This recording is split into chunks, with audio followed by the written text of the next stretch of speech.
बॉलीवुड के mega star Amitabh Bachchan को कौन नहीं जानता है। अमिताभ बच्चन की झोली में कई अचीवमेंट्स हैं और आज भी वो उसी शिद्दत के साथ काम करते हैं। उनको काम करता देखकर शायद कोई यंग एक्टर भी उनके सामने फीका पड़ जाए। पद्म भूषण अवार्ड से सम्मानित अमिताभ बच्चन की बहुत बड़ी फैन फॉलोइंग है। वैसे तो अमिताभ बच्चन के बारे में सब कुछ सभी जानते हैं, लेकिन फिर भी कुछ ऐसी बातें हैं जो लोगों को उनके बारे में नहीं पता है। आज इस वीडियो में हम ऐसी ही कुछ बातों के बारे में बात करेंगे।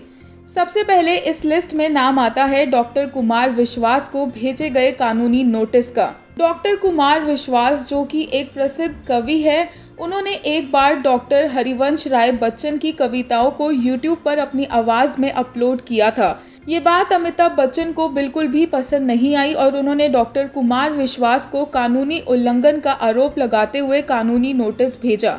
दिलचस्प बात यह है कि नोटिस के जवाब में डॉक्टर विश्वास ने अमिताभ बच्चन को 32 रुपये भेजे, जो कविता ने YouTube पर कमाए थे। दूसरी बारी आती है इस लिस्ट में उनके कांग्रेस के साथ के राजनीतिक करियर की। अमिताभ बच्चन ने अपने राजनीतिक जीवन की शुरुआत कांग्रेस पार्टी से की थी। उन्होंने अभिनय से ब्रेक लिया और अपने लंबे समय के प्रिय मित्र राजीव गांधी के लिए राजनीति में प्रवेश किया। अमिताभ ने इलाहाबाद की लोकसभा सीट के लिए चुनाव लड़ा और बहुत अधिक अंतर से जीते। हालांकि अमिताभ ने 3 साल बाद इस्तीफा दे दिया। इस लिस्ट में तीसरी बारी आती है उनके बोफोर्स घोटाले में आरोपित होने की। अमिताभ बच्चन के इस्तीफे देने के बाद उन्हें उनके भाई के साथ एक अखबार ने बोफोर्स कांड में फंसा दिया और अमिताभ अखबार को अदालत में ले गए। हालांकि बाद में ये पता चला कि घोटाले में अमिताभ को फंसाया गया था और उन पर गलत आरोप लगाए गए थे। पूरे बोफोर्स अध्यादेश में उन्हें दोषी नहीं पाया गया और इस तरह सभी आरोपों से उन्हें मुक्त कर दिया गया था। नेक्स्ट इस लिस्ट में बारी आती है उनके सिख विरोधी दंगों में होने की। अमिताभ बच्चन पर 1984 के सिख विरोधी दंगों के संदर्भ में टीवी चैनल दूरदर्शन पर अभद्र नारे खून के लिए खून का इस्तेमाल करने का आरोप लगाया गया था, लेकिन अमिताभ ने आरोप से इनकार किया। अभिनेता को लॉस एंजलिस में एक अदालत ने अक्टूबर 2014 में सिख समुदाय के खिलाफ हिंसा के लिए उकसाने के लिए बुलाया था। नेक्स्ट इस लिस्ट में बारी आती है स्टारडस्ट द्वारा प्रतिबिंबित। अमिताभ के गांधी परिवार से करीबी संबंध थे। ऐसा कहा जाता है कि अमिताभ ने अपने प्रभाव का इस्तेमाल किया और पत्रिका स्टारडस्ट को बंद करने की कोशिश की। यहाँ तक कि सेंसर ने अमिताभ पर लिखने के लिए स्टारडस्ट पर बहुत कठोर व्यवहार किया। उस दौरान प्रेस और पत्रिकाओं पर जोरदार सेंसरशिप लगाई जाती थी और स्टारडस्ट को भुगतना पड़ा। बाद में सभी फिल्म पत्रिकाओं ने एक साथ मिलकर एक एसोसिएशन बनाई और अभिनेता पर प्रतिबंध लगाया।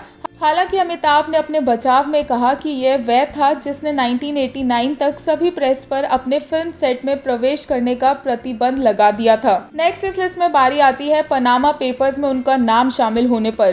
पनामा पेपर्स और पैराडाइज पेपर्स में अमिताभ बच्चन का नाम 2 बार सामने आया, जो विकीलीक द्वारा जारी किए गए गोपनीय दस्तावेज थे।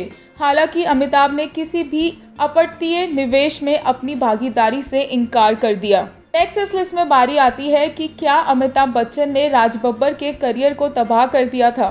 फिल्म इंडस्ट्री इस बात पर अड़ी हुई है कि यहाँ हर कोई आगे बढ़ने के लिए खुद से कमजोरों को कुचल देना पसंद करता है और अमिताभ बच्चन को इस कला का विशेषज्ञ माना जाता है।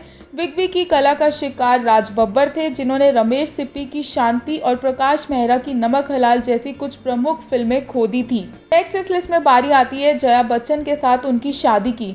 जब फिल्म जंजीर एक बड़ी हिट साबित हुई तो जया बच्चन और अमिताभ ने जश्न मनाने के लिए विदेश जाने की योजना बनाई, लेकिन अमिताभ के पिता को इस बारे में पता चला और उन्होंने कहा कि बिना शादी किए एक साथ विदेश जाना अच्छा नहीं है।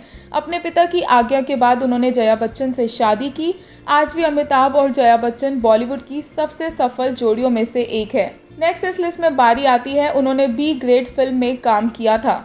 अमिताभ बच्चन का करियर बहुत सफल रहा, लेकिन 2000 के दशक की शुरुआत में उनकी प्रोडक्शन कंपनी ABCL का दिवालिया हो गया था। इस नुकसान को पूरा करने के लिए अमिताभ बच्चन किसी भी फिल्म टीवी शो को लेते थे जो उन्हें पेश किया जाता था। यही वजह है कि अमिताभ बच्चन ने बी ग्रेड फिल्म बूम में काम किया। फिल्म एक आपदा बन गई और फिल्म के निर्माता आयशा को बकाया राशि को खाली करने के लिए अपना निजी सामान बेचना पड़ा। अमिताभ ने भी KBC को केवल अपनी वित्तीय परेशानियों के कारण स्वीकार किया था।